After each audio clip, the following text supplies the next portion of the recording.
Ito po yung form na ito para sa gitna ng bilihan umano ng pirma para sa charter change sa pamamagitan ng People's Initiative, ipinatawag ni Pangulong Bongbong Marcos sa Malacanang nitong Huwebes ang liderato ng Kamara at Senado. Sabi niya sa akin at kay Speaker, sabi niya, why doesn't the Senate take the lead in the discussions of the economic provisions and then you approve your version which the House can adopt? So that was the position of the President. Para hindi na tayo maglalagay pa kung ano-ano pang mga amendments na sa tingin natin ay magagalit ang taong bayan. Kanina nagain si Zubiri ng Resolution of both Houses 6 na nagpapanukala ng pag-amyenda sa konstitusyon.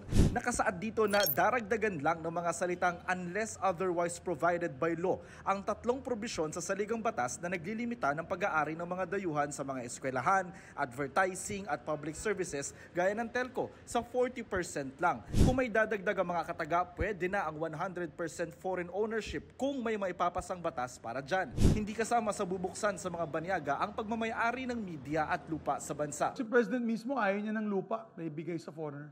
And I quote the President, this will give us problems in our housing program. It will increase tax rates and it will increase prices of land in the Philippines. Kung may foreign ownership of media, baka mag-influence peddling pa yan dito on certain agendas.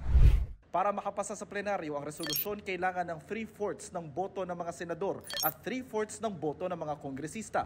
Ngayong buwan, sisimulang talakayin sa Senado ang resolusyon. Ang isinusulong na amyenda kailangan pang dumaan sa plebisito, kaya hindi masabi ni Zubiri kung may hahabol ito sa ikatlong State of the Nation address ng Pangulo sa Hulyo. I think 12 or 13 billion for a plebiscite, pero makuha natin yung 1.1 trillion na pledges, parang cost-benefit niyan, mas mataas para sa atin. It's a possibility na pwedeng isabay sa national elections din ito. So para walang gastos. Naghayag naman ng suporta sa hakbang si House Speaker Martin Romualdez. Kahit tila nagkasundo na ang Senado at Kamara pagdating sa Chacha, tuloy pa rin daw ang People's Initiative ng grupong pirma para itulak ang joint voting ng Senado at Kamara sa Chacha. Sila rin ang grupong nasa likod ng EDSA Pueraad. We are on schedule. Our target is to finish everything by June of this year. We have gotten at least 30% of the needed signatures. We need actually 8 million signatures. Paano po kung may isa o dalawa o ilang congressional district ang hindi makakuha ng 3%? Tapos, dead ball na ang People's Initiative sapagkat hindi nasunod yung requirement ng Constitution. Kahit isang legislative district ay hindi nagbigay ng 3% of the registered voter, hindi magsasucceed ang People's Initiative. Pag-amin din ng grupo, nakausap niya na si Speaker Martin Romualdez. The Speaker is open to the idea of charter change. But it is the civilian component, the private people like us that are out there at the front. Sabi niya, yes, yeah, it's okay, you know, I'm giving you administrative support. Wala pang pahayag tungkol dyan si Romualdez. Pinaiimbestigahan na ng Makabayan Block sa Kamara ang umunay ayuda kapalit ng pirma para sa Chacha. Saan ba nanggagaling yung kanilang pondo? No, napaka-massive yung kanilang pagpapapirma at saka yung kanilang advertisement. Aminado si Antipolo City 2nd District Representative Romeo Acop na may pangangalap ng pirma para sa Chacha sa kanyang distrito. Pero wala raw direktiba ng liderato ng Kamara. I can assure you na kung mayroong pumipirma doon, walang bayad. Dismayado si Kabataan Party List Representative Raul Manuel na sumayaw na rin ang Senado sa tugtog ng Chacha. Mas nararamdaman natin ang desperasyon para baguhin na talaga ang Constitution kasi all routes possible are being explored.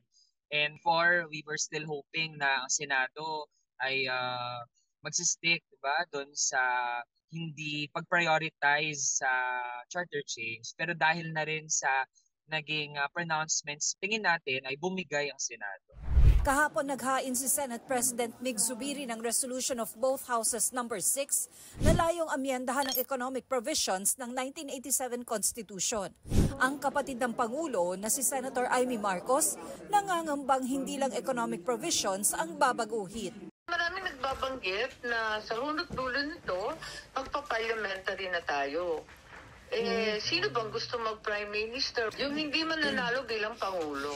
Sabi naman ng isa sa mga nagbalangkas ng 1987 Constitution na si Attorney Christian Monsod, delikado ang balak ng Kongreso na magsingit sa saligang batas ng mga katagang unless otherwise provided by law.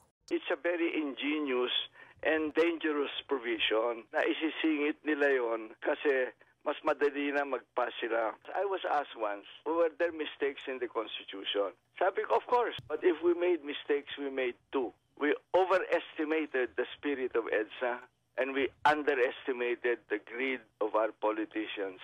Sa kabila ng utos ng Pangulo na pangunahan na ng Senado ang pag-review sa konstitusyon, tuloy ang signature campaign ng isang grupo. Ang grupo ni na Attorney Alfredo Garbin, nakakalap na raw ng pirma ng 3% ng mga botante sa kada distrito sa Albay, Sorsogon at Catanduanes.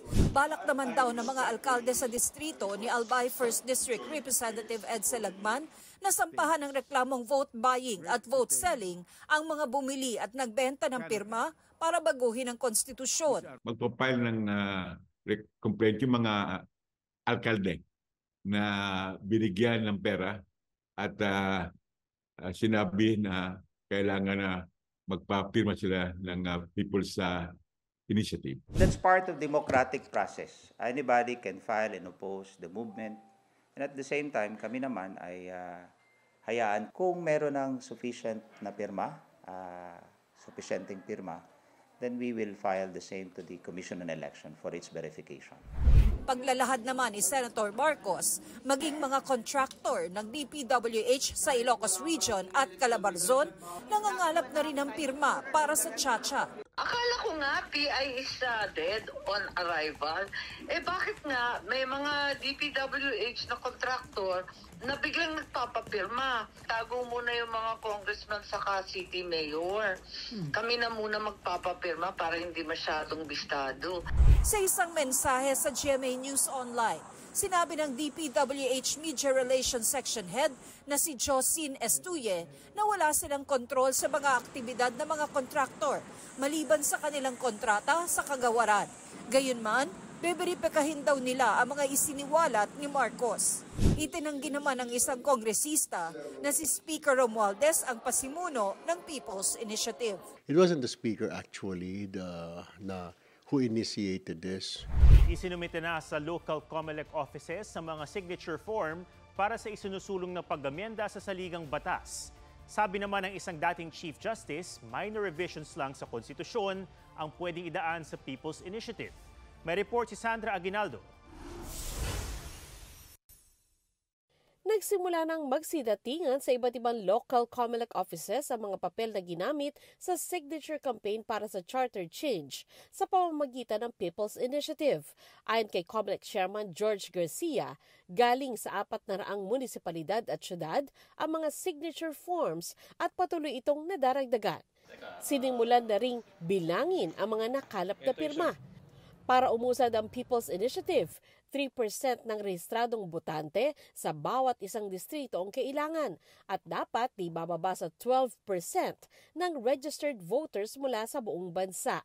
Mag-i-issue po ang NBank ng isang resolusyon, finding sufficiency and form of substance, and ordering the election officers na may hawak ng mga signature pages na sinabit sa kanila to verify now the signatures. Aalamin niya si Ava, registered voter, active pa ba ang kanyang registration as a voter, and then titingnan niya po kung yun yung signature na lumalabas po sa aming voters registration record. Kung may isang distritong hindi umabot ang bilang ng pirma, bigo na ang People's Initiative.